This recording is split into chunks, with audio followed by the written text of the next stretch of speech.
Do you have time on your hands? Then what are you waiting for? Let's talk about phrasal verbs related to time.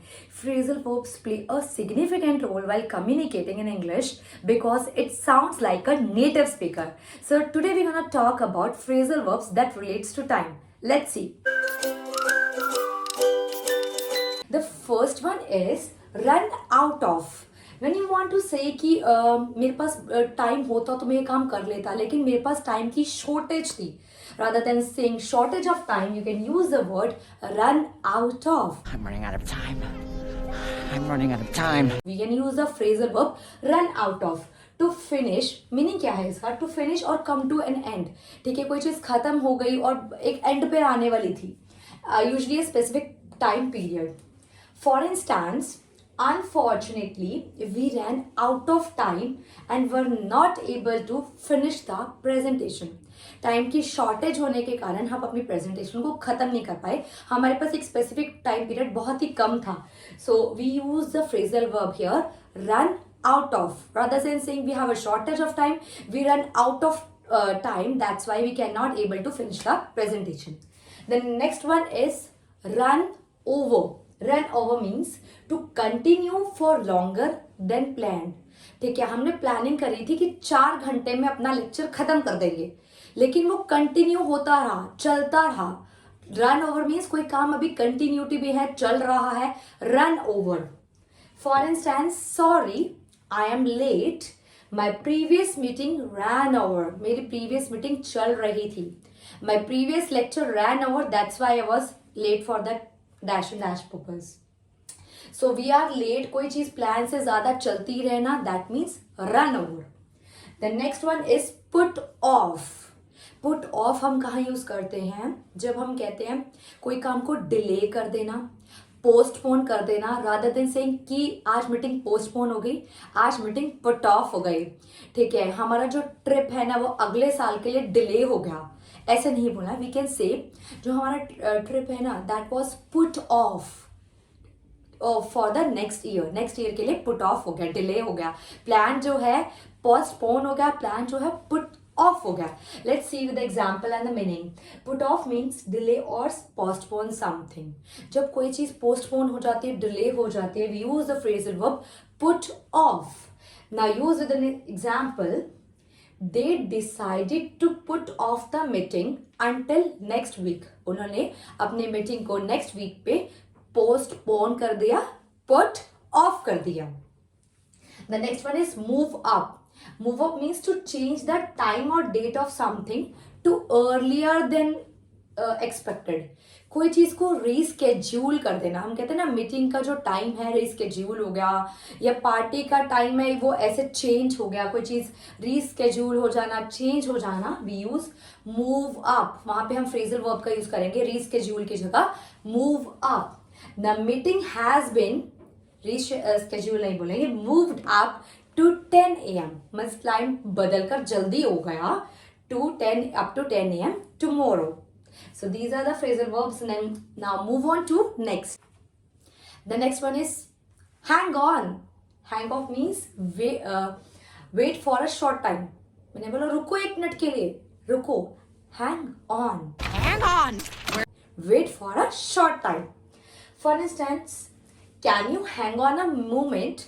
I'll be right back.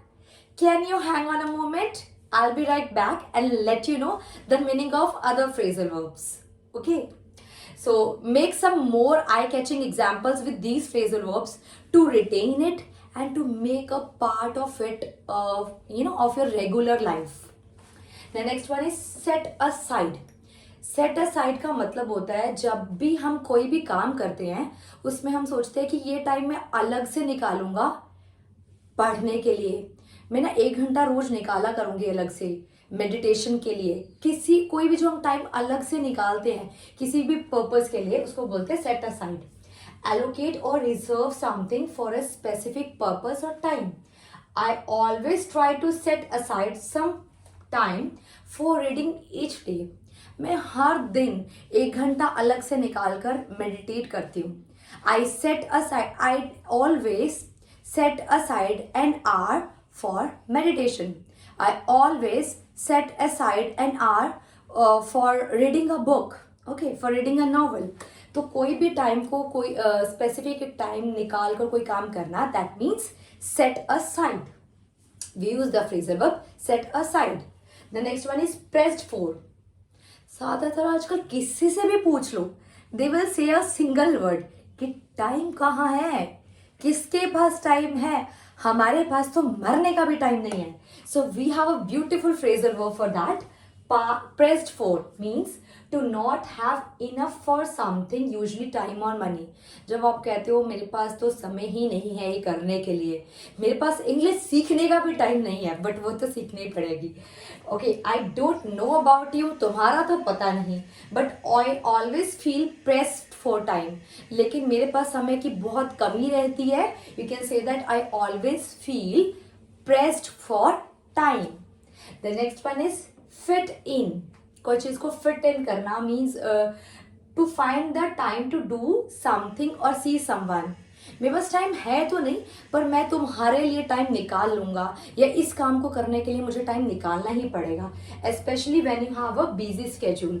आज का ना दिन मेरा बहुत ही ज्यादा ना busy है, but I try to fit you in. Means मैं ट्राई करूंगा तुम्हारे लिए समय निकालने की.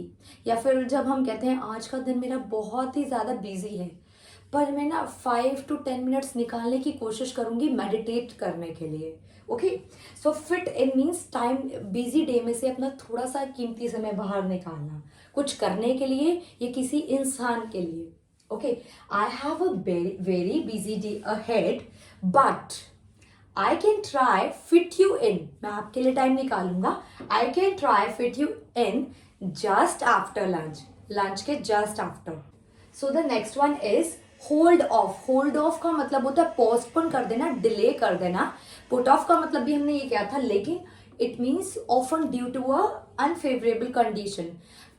खराब मौसम के कारण हमें कोई चीज़ डिले करनी पड़ी, या एकदम से कोई प्राकृतिक आपदा आ गई, कुछ भी हो गया, because of anything we have to delay something. So we can use the phrasal verb hold off. For instance, we had to hold off on the outdoor event because of the rain. Rain की वजह से हमें ये काम postpone करना पड़ा, hold off करना पड़ा. The next one is look forward to, meaning anticipate or eagerly await something in the future. You know, मैं आपके साथ ये मीटिंग करने के लिए आगे ज़रूर सोचूंगा, ये करूंगा, ठीक है. तो जब हम ईगरली वेट कर रहे होते हैं फ्यूचर में कोई काम करने के लिए, तो that means we use the word look forward to. Look forward to. I look forward to meeting you next week. I look forward to meeting you next week. The next one is pencil in. pencil in means to arrange for something to happen. जब हम कोई चीज को arrange करते हैं कुछ करने के लिए, that means pencil in, to arrange for something to happen, knowing that it might have to change later. पता है हो जानी है, लेकिन फिर भी आप pencil in करोगे, अरेंजमेंट करोगे उस काम को करने के लिए, tentative arrangement. Would you like me to pencil you in for Thursday morning? You can confirm as soon as you are able to. तुम मुझे कभी भी बता सकते हो जब भी फ्री हो, ठीक है. You can pencil me in for the Thursday morning. So here we have talked about phrasal verbs related to time. So the next one and last one is to have time on your hands. हमने अपना lecture भी इसी से start किया था. To have time on your hands means कोई भी काम के लिए बहुत सारा, आपके पास बहुत सारा खाली टाइम है, आपको समझ नहीं आना मैं कैसे स्पेंड करूँ.